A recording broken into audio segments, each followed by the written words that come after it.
Yurtimizda soliq intizomini mustahkamlash, aholining soliq madaniyatini yuksaltirish hamda budjet tushumlarini barqaror ta'minlashga qaratilgan ishlar izchil davom ettirilmoqda.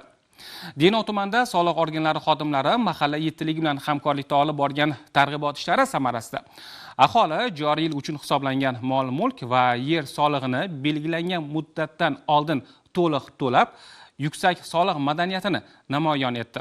Mavzuni muxbirimiz davom ettiradi. Denov tumanidagi Kenagaz mahallasi fuqarolari viloyatda birinchilardan bo'lib 15-oktyabrni kutmasdan joriy yil uchun hisoblangan mol-mulk va yer solig'ini to'liq to'lab bo'lishdi. E'tiborli jihati shundaki, mahallada mol-mulk va yer solig'ini to'lamagan birorta ham xonadon qolmadi.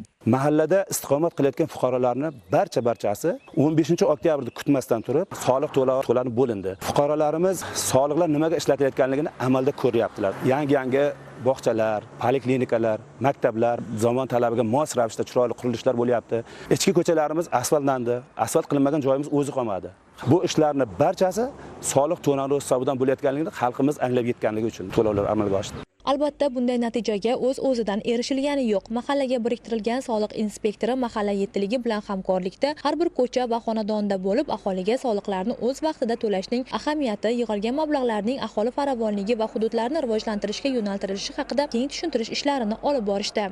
Denov tumanida 98 ta mahalla mavjud bo'lib, tumanda 65 ming nafar mol-mulk hamda 66 ming nafar yer soliq to'lovchilar ro'yxatga olingan bo'lib, ushbu mahallalarga biriktirilgan soliqchilar tomonidan mahalla yettiligi bilan hamkorlikda tushuntirishlar olib borilgan natijasida joriy yilda o'tgan 6 oy davomida 3 ta mahalla qo'yilgan rejani 15-oktyabr kutib o'tirmasdan bajardi. Olib borilgan tushuntirish ishlari samarasida Denov tumanidagi Minor va Zarafshon mahallalari fuqarolari ham joriy yil uchun hisoblangan mol-mulk va yer solig'ini to'liq to'lab bo'lishdi. Bu esa tumanda soliq madaniyati yuksalib, fuqarolarning o'z majburiyatlariga mas'uliyat bilan yondashayotganidan dalolat beradi.